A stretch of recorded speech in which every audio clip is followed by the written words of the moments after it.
discussion of Discover the Future. Another week of talking about what's actually going to happen when the Moshiach comes. Specifically, as we mentioned last week, the actual practical discussion of what we call in this book the redemption process. What is actually going to take place and how is that going to take place, the stages of it, the practical details of what will happen, not only as we usually discuss their spiritual meaning. Well, this class reminded me of an old Jewish joke where a particular simple Jew from a shtetl, from a small town in Eastern Europe, who never had a chance to have much of a Jewish education or really much education at all, worked very hard for a living in an agricultural setting, and what would go to the synagogue and try to listen in. Comes home one day and tells his wife, "You know what I heard today in the synagogue? The rabbi said the Moshiach is going to come. Moshiach will come. He'll take us all back to Israel. Life is going to be great. There's going to be a temple. There's going to be all these wonderful things." And the woman is listening and she doesn't seem to get as excited as her husband. He's finally done with all of his excitement and she says, I'm not so sure that that's a good idea. We just got a new goat that gives good milk. We want to leave the goat behind and suddenly go to Israel?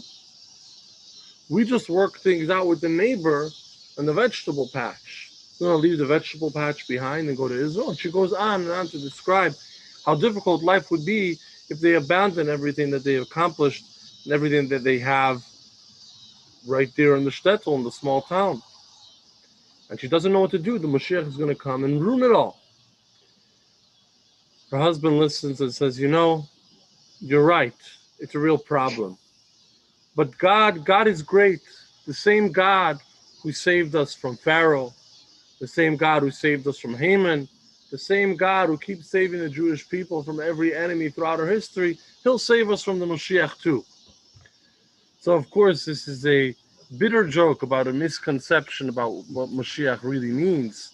And we have to talk in future classes about where people get confused about what gets left behind, and what do we keep, what is the real story of the coming of Moshiach.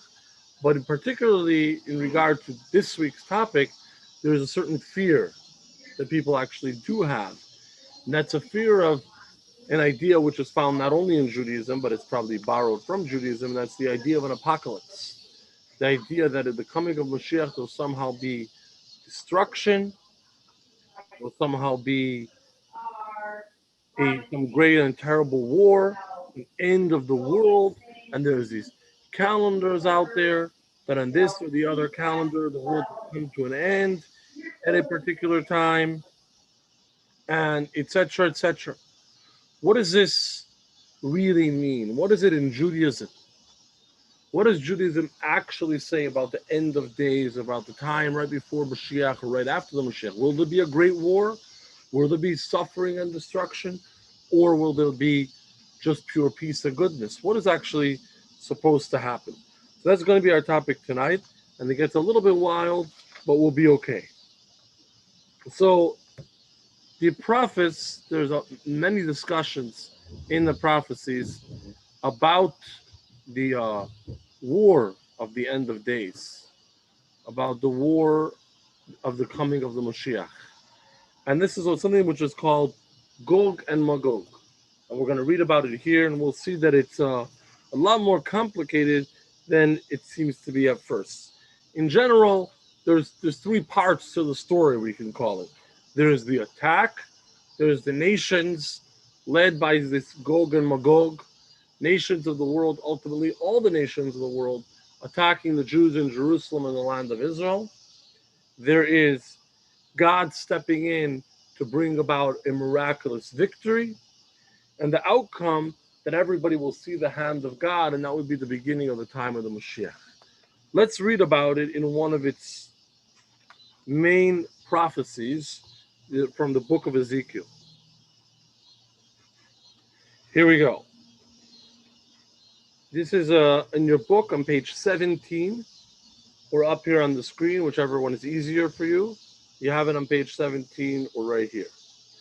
Then the word of God came to me, saying, Son of man, set your face towards Gog, towards the land of Magog, the prince, the head of Meshech and Tubal, and prophesy concerning him. And you shall say, So said the Lord God, Behold, I am against you, Gog, the prince, the head of Meshech and Tubal. So said the Lord God, it will come to pass on the day that words will enter your heart, and you will think a thought of evil. And you will say, I shall ascend upon a land of open cities. I shall come upon the tranquil who dwell securely, all of them living without a wall, and they have no bars or doors. To take spoil and to plunder loot, to return your hand upon the resettled ruins, and to a people gathered from nations, acquiring livestock and possessions, dwelling on the navel of the earth. It will come to pass on that day when Gog comes against the land of Israel, declares the Lord God, that my blazing indignation will flame in my nostrils. God will get so angry that he will react. How will he react? And I will judge against him with pestilence, with blood, with and rain bringing floods and great hailstones, fire and brimstone will I rain down upon him and upon his lords and upon the many people that are with him. And I will reveal myself in my greatness and in my holiness. I'll be recognized in the eyes of many nations, and they will know that I am God. So what we just read is almost the story in a nutshell, a great and terrible war led by this Gog against the Jewish people, against the people that have come back to their homeland and just want to live in peace, and they're here to destroy it. And God says, You're not doing this. I'm going to wipe you out miraculously, and everything will be peaceful again. This is a prophecy of Yecheskel, of Ezekiel, lived after the first temple, after the first destruction. But that doesn't mean the story starts here. In fact, we have references based on Midrashic interpretation to this war of Gog and Magog back to the times of Jacob. When Jacob said to his sons before his death, I want to tell you what will happen at the end of days. According to some, that means the story of Gog and Magog. Moshe talked about it, and many of the prophets throughout history did. What's unique is that it's something which is spoken about so much, but remains so mysterious. There's so little that we actually know. It kind of reminds me, in a totally different context, of the all this discussion about coronavirus. You're going to have millions of articles and everything under the sun, and nobody knows anything. It's all going in circles. So we to talk about it a lot. We could bring a lot of quotations, and ultimately a lot remains mysterious, and we'll see why and how as we go through the class. But for example, when will this war take place? Typically, we think of it as something that happens right before Moshiach comes, and the victory in that war is the coming of the Moshiach. Well, we find in Maimonides and Rambam, and it seems that way a little bit in this text as well that we just read, that it begins after the Jews come back to Israel. Some write, in some of the holy books, that the war begins earlier, but it's a long and difficult conflict and continues on after the actual coming of Moshiach. Elsewhere, we know that this is a war that happens in 3 stages, and it's only in the 3rd round that it really gets serious, and where God needs to step in and save us. There's, as we'll discover, also talk in Jewish writings about this being a war that happened already in one form or another. So even the date to understand where in the story does this war come is a mystery. Who is Gog and Magog? That's a mystery as well. Although the common way of describing this in Jewish books is Gog and Magog, it sounds almost like 2 entities or 2 countries or 2 kings. It's actually, as we read here, Gog, the prince, the leader of the land of Magog. So Gog is the actual boss, whatever role, whatever title he has, and Magog is the name of the nation. Magog is a nation mentioned already early in the Torah. There's a son of Yefes. So Noah had 3 sons. All of the 70 nations, all the different nations of the world come from his 3 sons. Typically, African nations from Chum, Asian nations from his son Shem, including the Jewish people, that's why we're known as Semites, and European nations for the most part from Yafes. But one of those nations, who does not seem to be necessarily based in Europe, is the son of Yafes called Magog. So Magog is the nation, the land of Magog, and they'll be led by a prince or leader by the name of Gog, and that's what begins the war with Israel. We also know that somehow or another, the other nations will get involved, and it becomes a war of 70 nations against the Jewish people. How that happens, we don't know exactly. Somehow along the way, they end up fighting against each other and wiping each other out and leaving us in peace. So,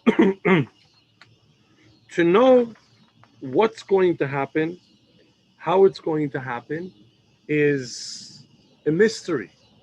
A mystery like much of what happens when Moshiach comes. And we can read about that right here, and that's on page 19 in your book. This is in Malbim. It's a commentary on the Torah from the 19th century. The designated day is hidden and closed, for God did not reveal it to any prophet, nor has anyone ever uttered it.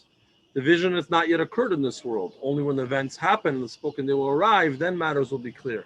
So when will it happen? We don't know, because God specifically kept this a secret. He continues about the identity. The names Gog and Magog have already been forgotten, and we no longer have any idea which nation is the one the prophet named Magog, whose king is named Gog. When they will actually come and the prophet's words realized, then we will know that this is the Gog of which the prophet spoke. But we don't know that right now, because if I ask you which nation is the nation of Magog, you give me a blank face. I don't know. Nobody carries that name anymore. Over history, it changed. So we no longer know who is Magog and who might be this Gog, and we'll only know when the Moshiach comes. It's interesting that there is a lot of writings speculating who this might be. The Abarbanel is a 15th century commentator on the Torah. Actually, was exiled from Spain, where he was the finance minister until the Jews were expelled, and he ended up in Italy for a time. And he interestingly writes that the Magog is a people living in Italy. There are other writings based on references to a nation from the north, that they would come from the north, and in the north of the land of Israel. This would mean possibly from the Caucasians or somewhere in that area. Um, Interestingly, there is a medrash that connects this to the legend of Alexander the Great's Great Wall, which is supposed to be built somewhere in the Caucasians, blocking some dangerous tribes from the north. Josephus writes about this, and there is a medrash that connects this to the idea of Gog and Magog, how they are the dangerous, violent nation that Alexander the Great tried to hold back, and ultimately they will come forth to war in the time of Moshiach. So as we see, there's a lot of speculation, but not a lot of knowledge of who exactly these will be, and what exactly and when exactly this will happen. And as we'll now see, it's also a bit unclear how exactly it will play out, although we have some principles. We're going to ultimately understand why it's important that it's so mysterious. Meanwhile, let's see, now that we talked a little bit about who and when, let's see a little bit more about what. This is a medrash of Yalkut Shimoni. Now, it's just as we keep quoting medrash, what is medrash?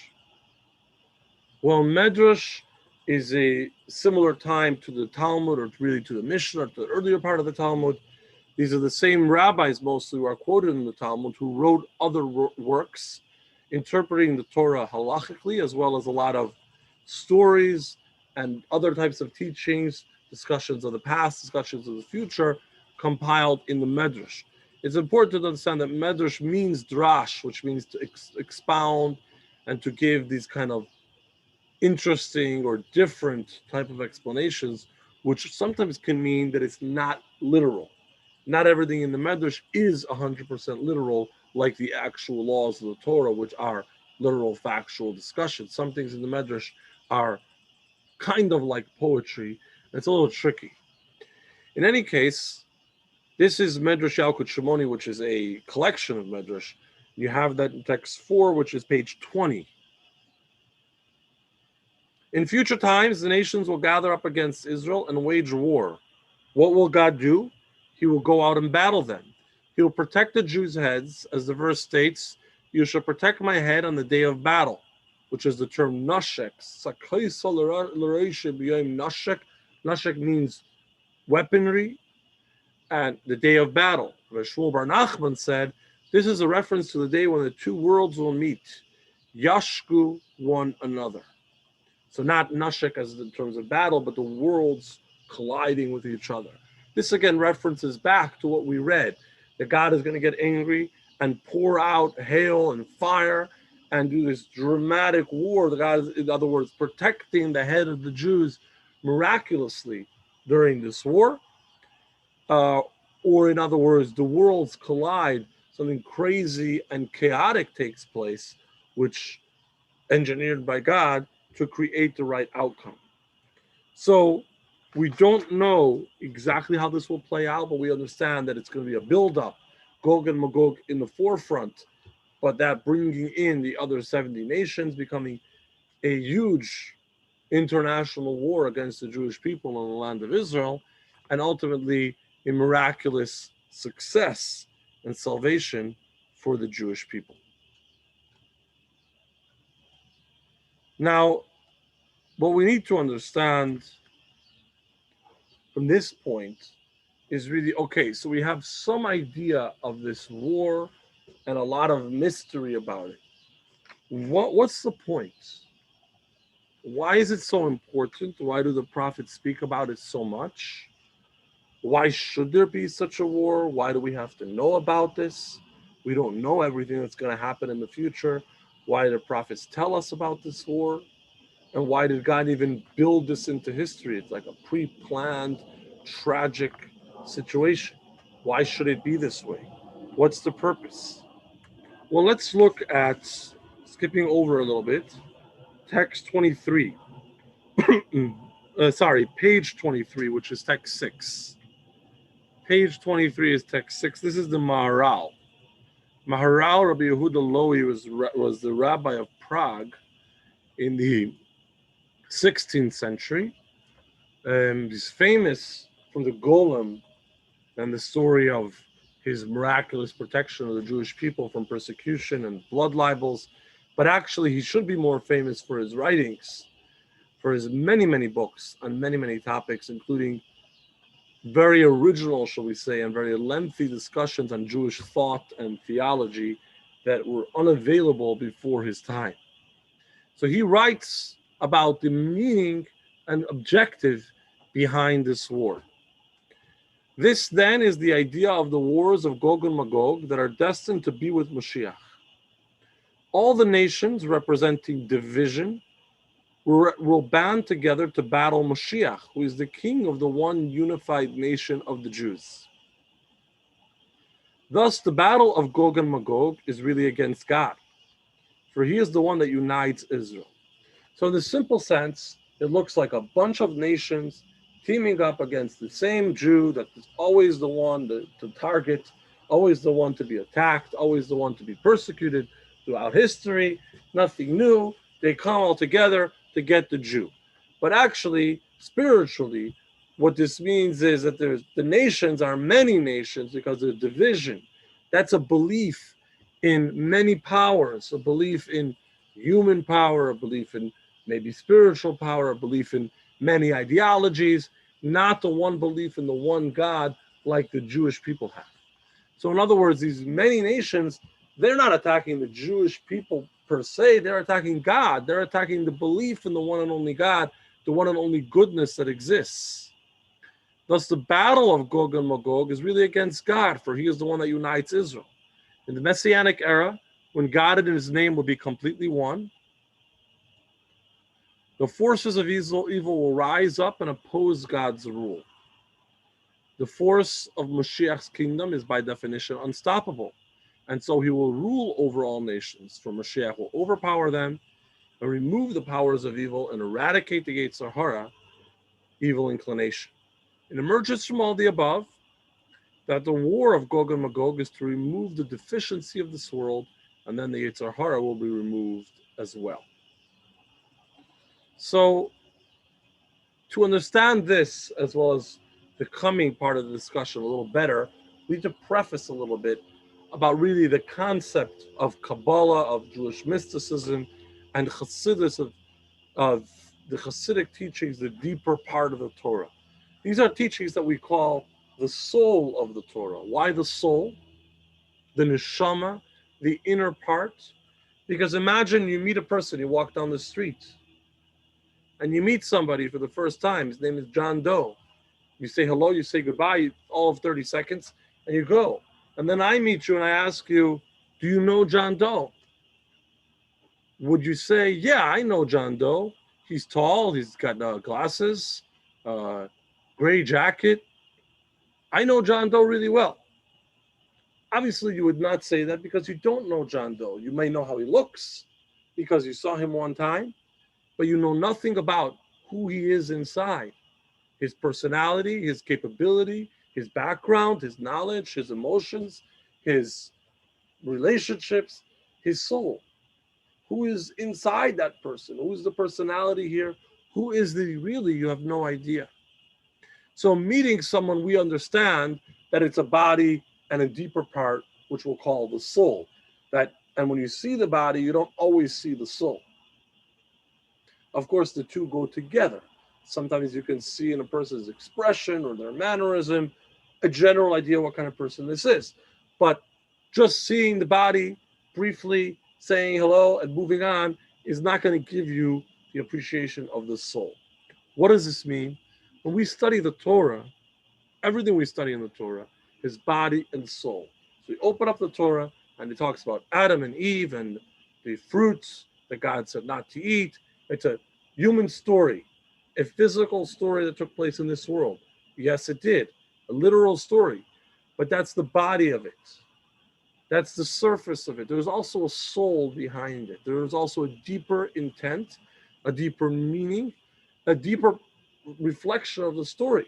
Just as you saw the guy walking down the street and he was rushing because he was under pressure because of something going on inside, because of his soul.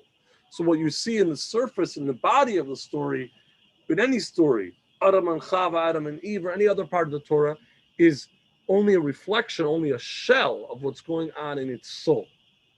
So everything we talk about this war and this explosion of attack on the Jewish people and then an explosive reaction by God and an apocalyptic way of it all concluding is really the body of the story. What's the soul of the story?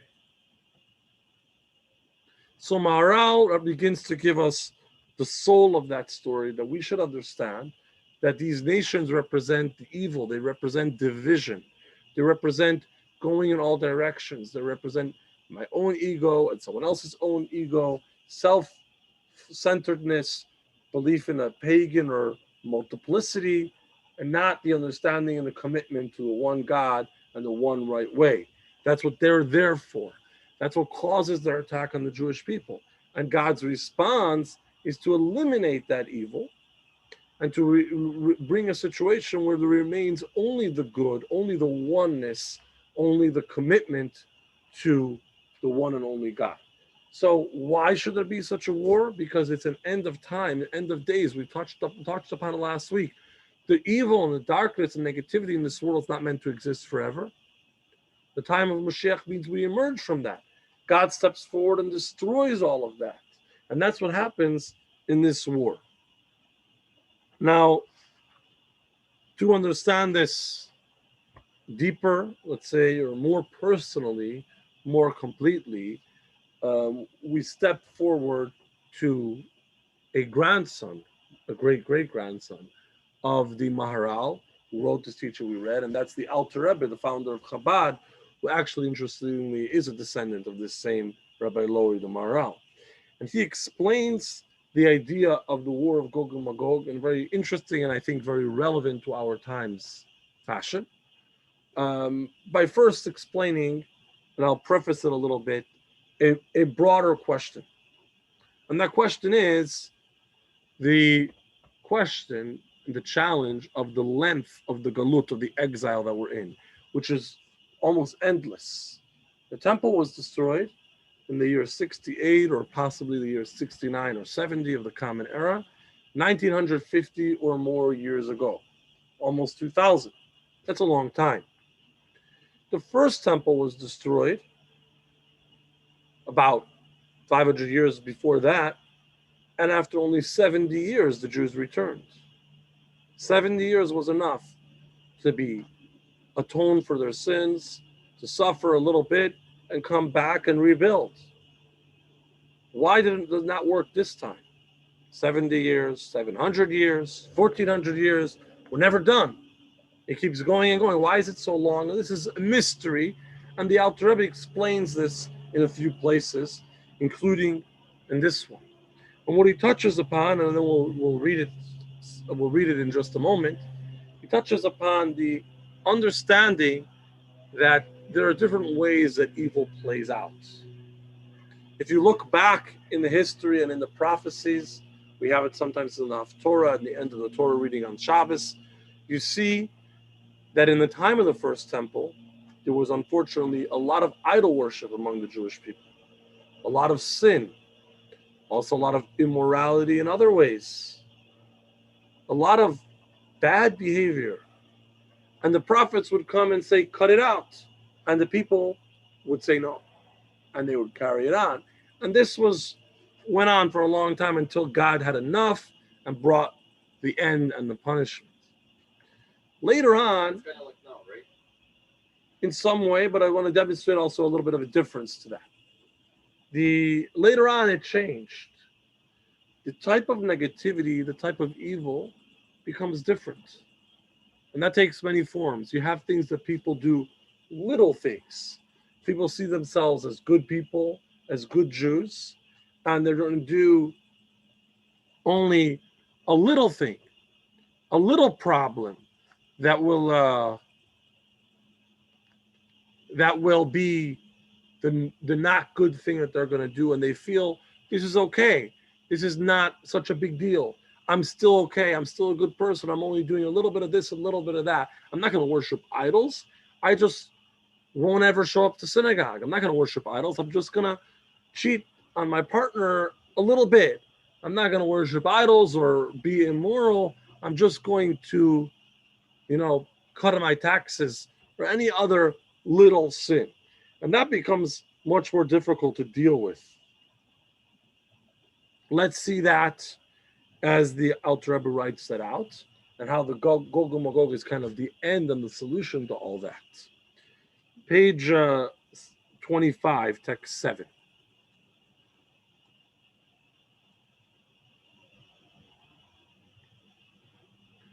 Why is this current exile so long? During the times of the first temple, when the prophets would rebuke the Jews, they would not deny their wrongdoing. Their perjury was out in the open, and they would say outright that they wished to serve idols, etc. At that time, the evil forces were very strong, up until the point when the men of the Great Assembly eradicated it. Thus, it was easier for them to repent, for there isn't much to wait for. Either this one wins or the other.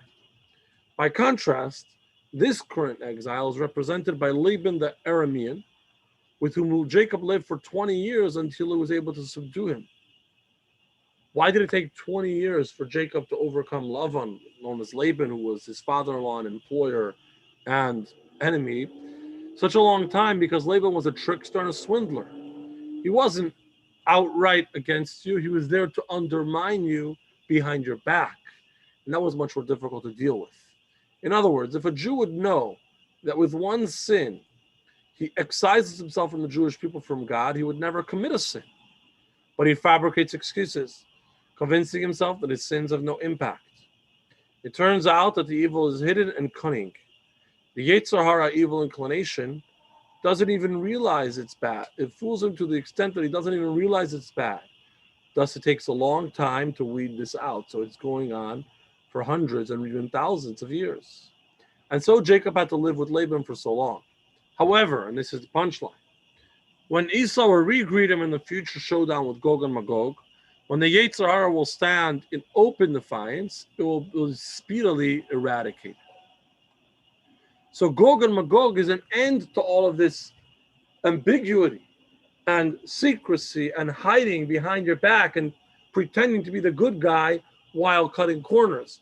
Gog and Magog is when the enemy comes and says, "It's me. I'm here to get you. I'm here to attack you." And God says, "Knock it out." In other words, when it's hidden, when it's subtle, when it's tricky, it becomes very, very difficult to overcome the enemy, both in a personal, spiritual, soul sense, as well as in a physical sense. Compare guerrilla warfare, terrorist warfare, to a regular battle. It never ends. You can never uproot it. There's always another guy behind another rock. The same is in the soul sense. When there's this little sins and these little problems, they're very hard to take head on. They're very hard to take seriously. Gog and Magog is the time when the enemy comes out in the open, and that allows us to get rid of it all for once and for all. And I mentioned that talking about how this is today, as you mentioned earlier, an example, and this is also among the prophecies of the coming of Moshiach, an example for how it's so hard to find the good or the evil, is because everybody claims to be for the good, and many people actually feel that way. I'll use an example, and I won't get into too much because it's somewhat political, but take as an example the discussion of abortion. So many people are pro-abortion, many people are against abortion. The discussion of what the Torah says, which is typically very restrictive on abortion, but this nuanced, is for another time. We had class on it in the past, and we can do it again if there's interest. But nobody says, "I'm here to be the bad guy." Everyone says, "I'm here to be the good guy." Some people say they're for abortion or choice because they feel that that's what's best for people or for the women involved or for whatever it is.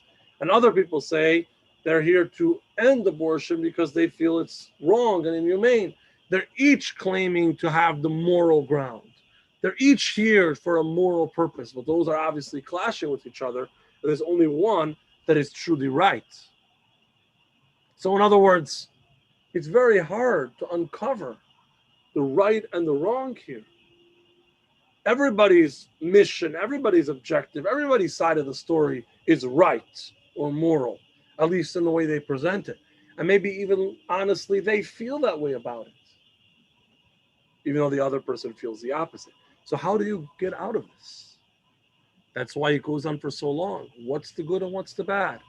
Go outside today, you'll find so much stress and challenge between different parts of this country and elsewhere in other ways. And each one claims to be there to protect the good, to protect the democracy, to protect what's right, however they see it. Nobody claims to be the bad guy. And that's why it's so difficult to uproot. The war of Gog and Magog is when it comes up to the surface. It says you get to see what's really wrong and what's really right. And it's a final showdown, which allows us to finally eliminate it and put the negativity behind us. So this is really the story of Gog and Magog and its real meaning, shall we call it.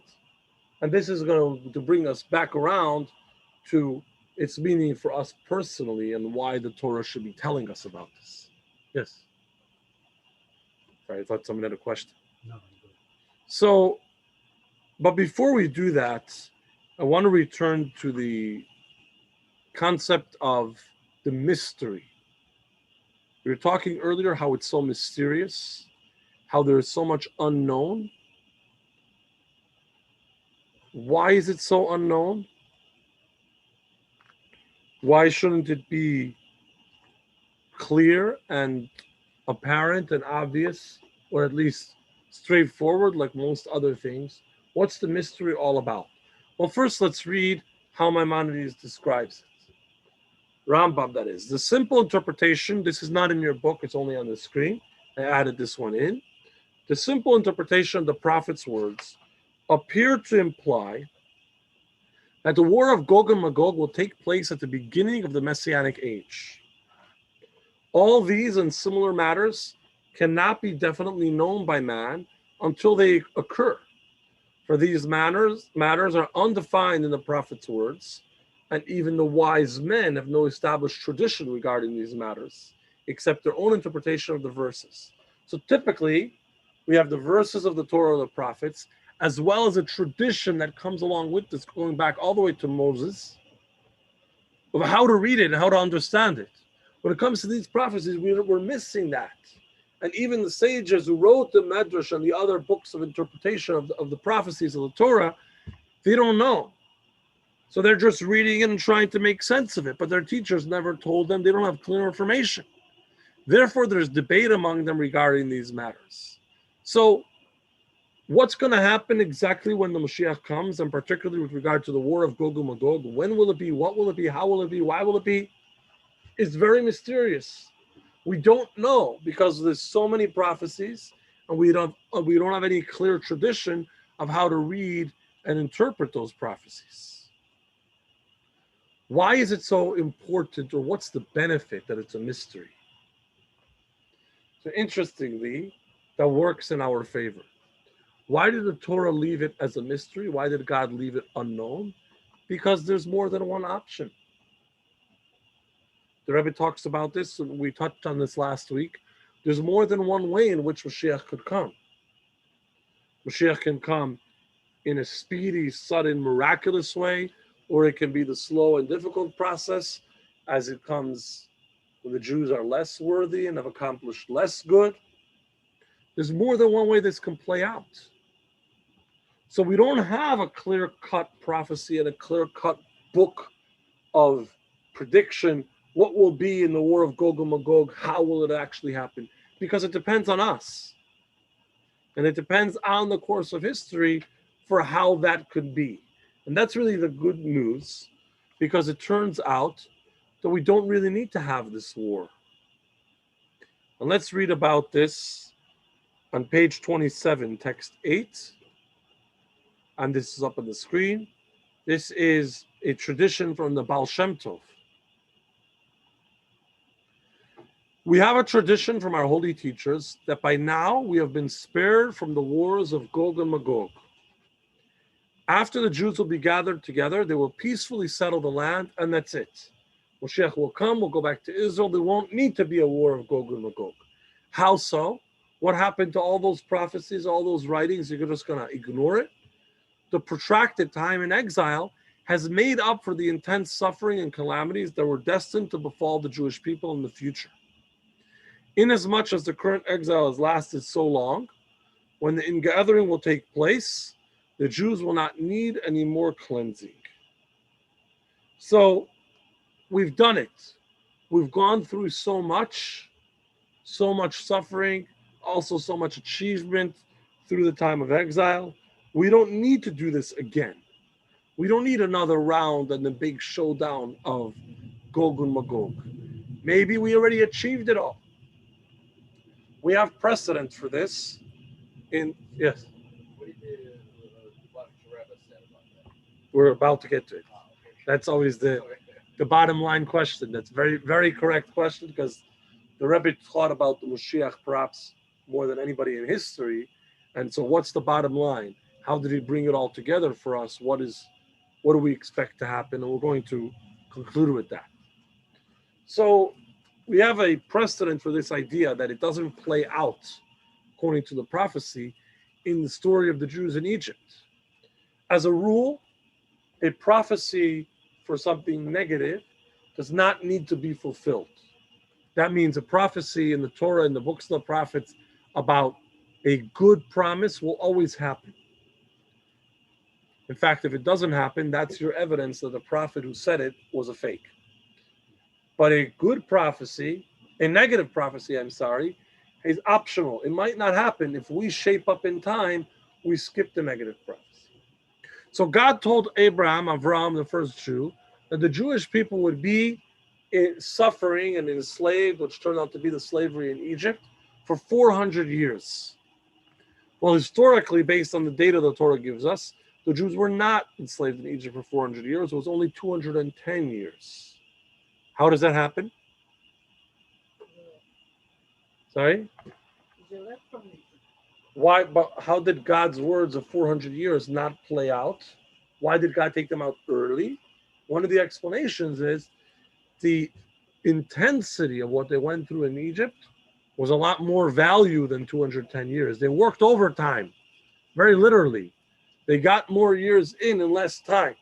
They accomplished it, and they suffered through for 210 years, plenty for 400.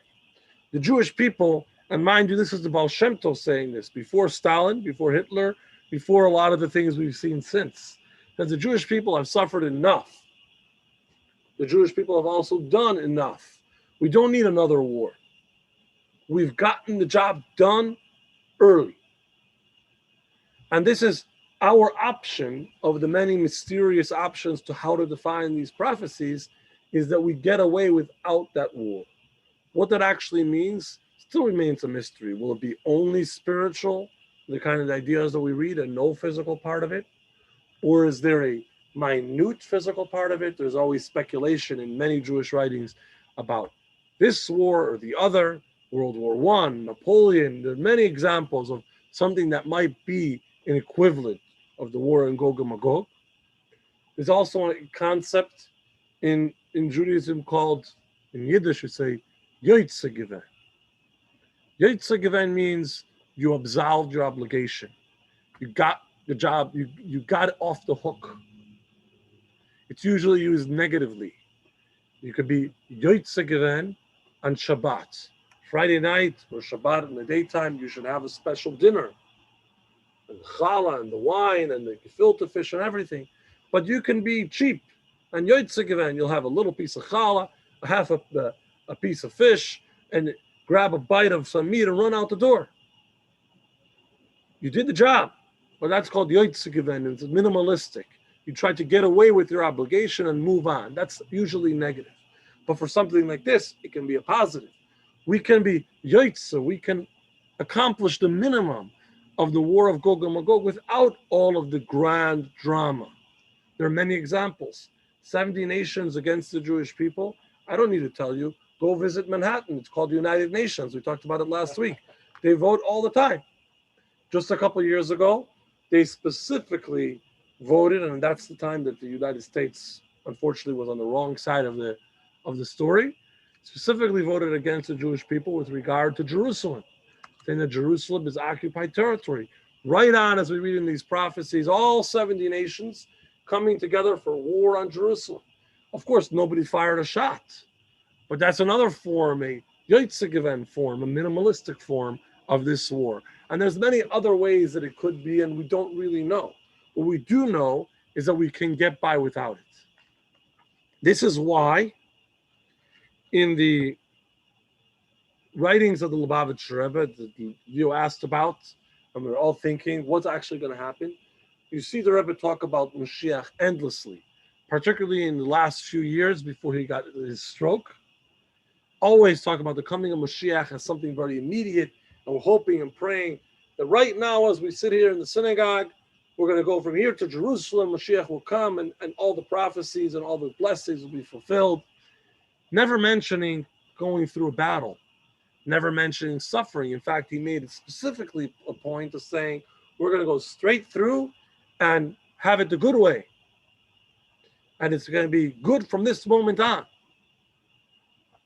Why? Because again, it's possible, and he believed that we were at that stage when we don't need to actually have this war or any kind of apocalyptic experience in order to be ready or achieve the time of Moshiach, either because we did it already or because we suffered already, or a combination of factors, but we can actually get by without it. And this is what we have in text 9, which is page 29. In other words, we were talking earlier and asking, why should there be this war? And why should we know about this war? What's the purpose? Why are we being informed of future world events uniquely about this? Obviously, it's a personal relevance to all of us. That soul of the Torah that we talked about, that spiritual side of the story, also plays out in a personal sense. The spiritual side of the story is not only in God's sense, in the universal sense for the whole world, but in each individual. The example given for this in Chassidus is a shadow. You walk down the street, you have your shadow on the side or the other side. It moves. Depending on the position of the sun, the time of the day, your shadow will move. How much will your shadow move? A couple inches, a couple feet. It's got to stay around your radius. The shadow could be here, it could be there, it could be on an angle. How much did the sun move in that time? Thousands of miles. The orbit, the solar system is going thousands of miles in that time. The little bit that we do as the little person, and we move an inch, actually represents globally and spiritually in the eyes of God the many thousands of miles of the sun. So we're going to talk about the way it is, the human sense, the spiritual side, the soul side of this war, not only in a global sense, as Maral talked earlier, the destroying the evil for once and for all, but in our own hearts, in our own lives. The Battle of Gog and Magog is page 29, text 9. The Battle of Gog and Magog, in a personal sense, represents every individual's struggle with their 7 negative impulses. Each one, as it is comprised of 10 different strains, represented in the 70 nations. After all, one must work with every emotion and all of its strains. So this is a Hasidic concept that there are multiple emotions, multiple states of being of the human being, which are ultimately divided in 7 general categories, starting with love or positivity and giving and sharing, kindness, everything in that banner. And then you have negative, anger or discipline or cutting back, that element called gvura in Hasidic teachings. Then you have tiferes, which would be compassion or splendor, which is really a combination of these two into a new form. Then you have other emotions such as stubbornness or resilience or strength, and you have other forms of how the human condition can play out. A total of 7, but the 7 are very broad categories. Within each of them, it breaks down into 10 details, into 10 specific strains that repeat themselves in each one for how these midos, how these emotions can actually play out. So 70 nations is 70 nations. It's a universe of people, of countries, of societies, but it's also 70 emotions. 10 times my 7 emotions, 70 ways of what can be going on inside of me. And I need to work on all of those and improve all of those and use them better. Namely, to transform them and raise them up to the hills of Jerusalem, namely the ultimate sense of fearing God. So we say the 70 nations come up to the hills of Jerusalem for that battle. That means we're going to take our 70 and bring them up to Jerusalem, to goodness, to the holy place, to God. Make them better. Every Jew is capable of doing so.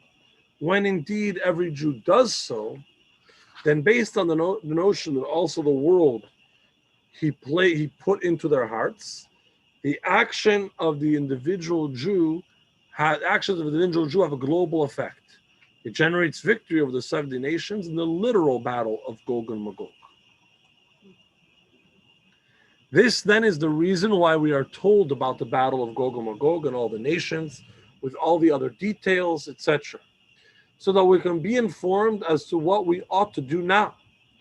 Inasmuch as the future redemption is directly hinged upon our work in exile, we now know that our personal spiritual victories are the pathway to the global literal victory with Moshiach. May he come soon and lead us upright to our promised land. So, why are we informed of the battle of Gog and Magog? Because we have a job to do. We have a soul part of the story. We have a spiritual side to the story that we are meant to be investing in, and we have been, our people have been investing in throughout history. We have to look inside ourselves, say, how are my emotions? How are my presentations? How is my being? How is my actions ultimately based on all of those things going on inside of me? And how do I improve them? How do I take all 70, which is what's unique about the war of Gog and Magog? We all have lots of good inside of us, but some things that are not so perfect. And we give our good to God, and our not so perfect, we let it lag. What the war of Gog and Magog is that all the nations, all the 70 come up to Jerusalem. Nobody's left behind. We bring all of our 70 details together to be improved, to be elevated, to be made more godly and more good. And that way, we actually create and accomplish the shadow. The sun is moving all those thousands of miles. God is doing it on a global level. God is changing the world. God is cleaning out those 70 nations and all the negativity that's there for the coming of Moshiach. So, based on our investment till now, and certainly what we're going to invest from now, we don't actually need a battle. We don't actually need to fire a shot. We can have the Moshiach come today, straight into the good part of it, without the part that that old woman was worried about of losing her goats, because we've done all this good. We'll continue to do more good, refining what's inside ourselves. Our own nations will come to Jerusalem, and that way we're ready for the coming of Moshiach. Next week, we'll have the story of Elijah the prophet, Eliyahu Hanavi. It's actually going to be two parts to this. Eliyahu Hanavi is a huge figure in Jewish history and in all kinds of Jewish stories and even legends. Features very, very much. And his most famous or most critical role is announcing that the Moshiach is going to come. Eliyahu Hanavi arrives and he tells us about the coming of Moshiach. That's the warning sign or the opening shot for this really to happen. So over the next 2 weeks, we're going to figure out who is this man, what is his uniqueness throughout history from the time that he actually lived till today, and what is his role in the coming of Moshiach. We'll start with this next week, going back a few thousand years to when Elijah the prophet lived in the land of Israel. Meanwhile, I'll take any questions, comments, or disagreements, whatever it might be. Yes. Which comes first? We supposed to build the temple in our soul, or or temple supposed to be built in Israel, and they will come, or how it's supposed to be first? Or what is the Which way is it faster? which way is You, not the first, but what is the? Can we predict something? Anybody say about that, or well, the idea of what's building the a temple recommendation? in our soul is an ongoing process. We've been doing this throughout Jewish history. Or We're not? each trying to make a home for God in our soul, and we'll achieve that perfectly when Mashiach comes. That doesn't replace the actual temple in Jerusalem. Mashiach will build it. When he builds it, we'll feel God inside of ourselves much more. But our job now, and our job has been all until now, to try to make a home for God in our soul. A home meaning a place where God is comfortable. But we Make, can not to do this job. sorry? We can not to do this job. You mean some people don't do a good job Some at it? people, okay, some people. Yeah, well, we try. And we, Is it in, enough? in the Rebbe's teachings, we look at it very favorably. And we see the Rebbe looks at the Jewish people and says, the Talmud says that Mashiach can come at any point, as soon as we do tshuva, as soon as we repent. In other words, when the temple was destroyed, there was a minimum amount of years before the Mashiach could come. That passed a long time ago. After that threshold, whenever we're ready, he can come. We have to just do tshuva. So people say, okay, well, people are not repenting. People are not doing the right thing. He says, no, you're measuring that wrong. People repent many times in a day. To repent means to say, I should be better at this. I shouldn't have done that. I'm going to try harder. It doesn't mean to become perfect. It means that turnaround. And that's something that we keep trying to do. The pasuk, the verse says, Sheva Yipol Tzadik will come. The righteous person falls 7 times and he keeps getting up. We keep making mistakes, but we keep getting up and trying to improve. So we are making a temple for God in our soul. It's not perfect yet. It won't be till Moshiach comes, but we're working on it, and that's what actually what makes him come. We work it, or we just have a kavona for that. Sorry? Do we work for that, or or this is not only to have a kavona for that, only our intention? Well, I would say that it's the same. You can't actually build in the soul. It's a spiritual building in the soul, so it's in your mind. So it's the kavana, as you say, it's the intention. As I do a mitzvah, as I do something good, as I do something right, I'm trying to bring God into myself. That's what it would mean to build a temple for God in the soul, if I'm understanding you correctly.